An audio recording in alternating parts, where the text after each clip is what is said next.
오늘은 7월 14일 일본 야후 뉴스 기사 중 감염 사태 관련 기사를 추려서 내용을 알아보고 일본 네티즌들의 반응을 알아보겠습니다. 여러분의 구독과 좋아요는 콘텐츠 제작에 큰 힘이 됩니다. 일본 야후 7월 14일자 뉴스에 따르면 신규 감염자가 1149명 확인되어 약 2개월 만에 1,000명을 넘어섰다는 내용과 일본의 반응을 알아봅니다. 도쿄는 연말연시의 제3물결 이후 도내에서는 비상사태 선언 해제와 리바운드를 반복해왔지만 이번은 선언 해제 1,000명 도달까지의 증가 속도가 가장 빨랐다. 인파의 고공행진과 전염성 델타 변이주의 유행이 요인인 것으로 보이며 23일 개막하는 도쿄 올림픽 기간 동안 더 큰 파도가 닥칠지도 모른다는 우려가 나오고 있다. 감염자 수가 급증한 것은 델타 변이주의 유행과 더불어 조금도 줄어들지 않는 밤의 번화가에서 사람들의 출입이 요인으로 풀이된다. 고이케 유리코 지사는 9일 정례 브리핑에서 밤의 번화가에 꽤 많은 분들이 나와 계신다. 노상에서 발을 열고 있는 것과 같은 사람들도 있다고 위기감을 나타냈다. 일본 정부는 12일 도쿄에 네 번째 비상사태 선언을 냈지만 휴업 요청을 지키지 않는 선술집이 잇따르고 있다. 다음은 일본 야후에서의 반응입니다. 이제 올림픽입니까? 이제 언론도 멋지게 올림픽 선수의 동향을 전하는 것입니까? 도쿄에 거주하는 한 서민이지만 아무래도 이 상태에서 올림픽을 기념할 기분이 나지 않습니다. 모두가 이런 거북한 생각을 하고 어떻게 축제가 가능한 것일까요? 아무도 책임지는 사람도 책임지는 조직도 없다. 바로 개회시켰다가 감염 폭발이 피크될지도 모르겠네요. 자민당의 한 중의원 의원이 7월 8일 도내 음식점에서 3시간 동안 4명과 술을 동반 회식을 하고 있던 것이 주간지의 취재로 밝혀졌다. 이것은 도쿄의 확산 방지 등에 관한 중점 조치가 음식점 등에서 음주하는 경우 동일 그룹 2명 이내 이용자의 체류 시간은 90분 이내라고 하는 조건을 일탈하고 있다. 오늘 따온 뉴스였습니다. 빠른 리바운드가 당연하지요. 시부야에 들러봤는데 역전은 인파가 굉장하다. 역에서 조금 떨어지면 당연한 듯 야외까지 테이블을 내고 마시고 있다. 행복한 모스 버거 회장도 선언 당일 회식하고 있었고 의원들도 정치 자금 관련 파티를 반복한다. 올림픽 경기장과 빅사이트의 근방에서 나온 많은 외국 미디어 기자들 아무 통제 없이 당연한 듯 그대로 전철을 타고 다닌다. 위에서 아래까지 이 모양인데 감염 방지, 안심, 안전한 올림픽이라고 하는 것은 곤란하다.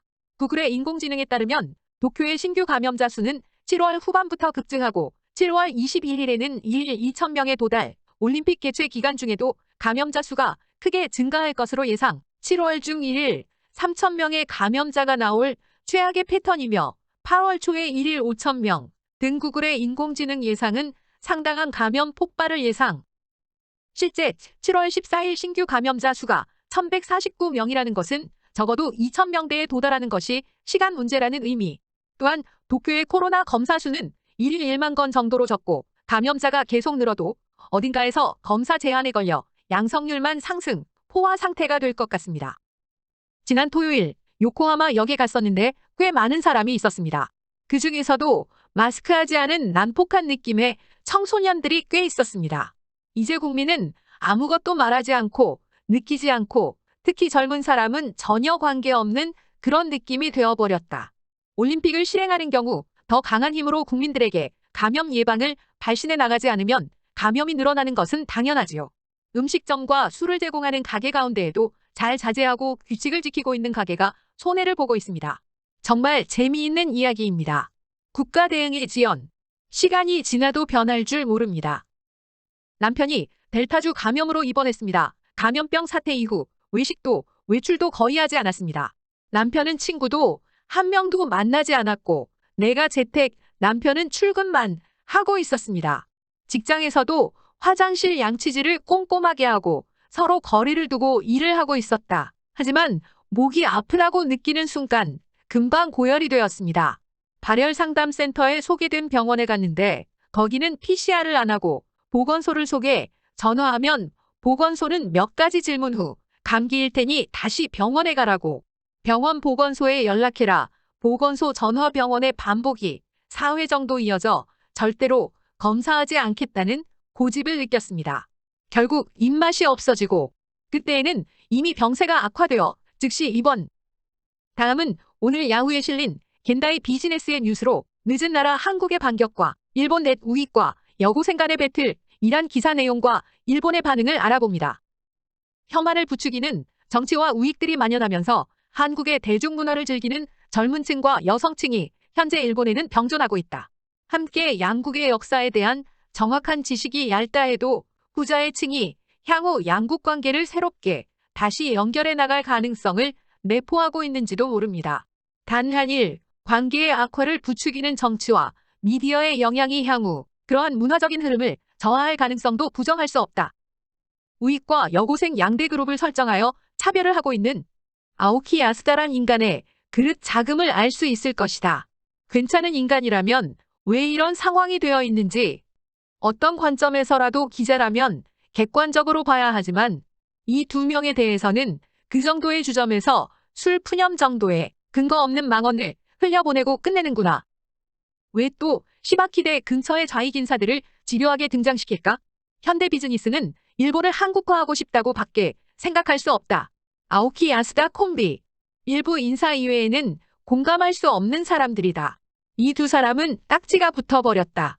언론인으로 치명적인 보통의 감정을 가진 일본인이 이웃나라와 대등하게 공정하게 논리적으로 사실을 바탕으로 하여 대응하는 보통 사람을 우익이라고 정의하는 것이 향후의 논리입니다.